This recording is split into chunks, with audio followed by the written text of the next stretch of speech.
Hello guys. In this lecture, we'll see how to create storage location. In last session, we created the plant.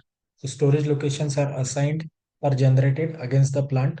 Plant may have multiple storage locations. So to create the storage location, directly we can use the T code OX09. But just for the practice, I'm showing you the path. If you go click on SPRO, click on SCP reference IMG. T code also you can use OX09 directly. But with just for practice purpose, and you will be understanding the path how we can generate multiple storage locations. I'm showing you the all these things. Enter by structure, click on definition. In definition, you need to go to the materials management and click on maintain storage location. So storage locations are generated against the plant. That's why you need to put here plant whichever we created in earlier lecture. So we created UK01 as a plant.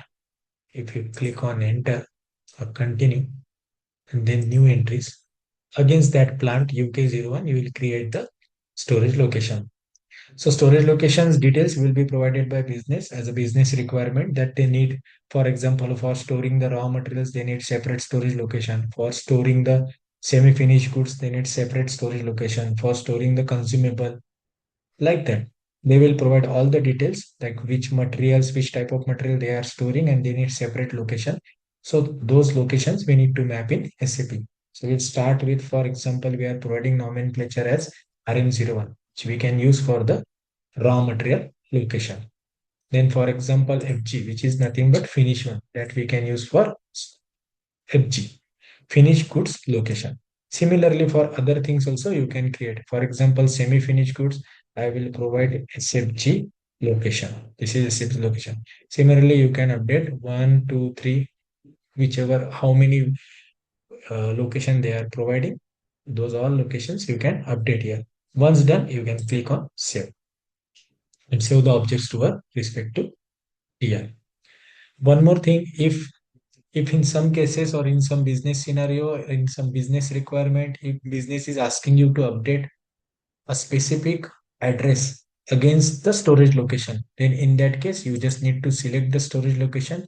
On the left hand side, click on addresses for storage location, double click on it, click on new entry, put some serial number here, click on enter, and then here you can update the address for that storage location. Same way as we updated the address against the plant, you can update the address here for the storage location.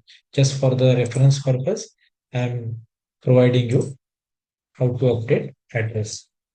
Here you can update address. Stick number 4, postal code, whichever you want to update, then you can add here. If there is a business requirement, then it's specific address for the storage location, particularly for the storage location. This you can easily maintain. If you want to check, again select that serial number and check preview. Okay. This way you can store, you can easily update the address for storage location and save it.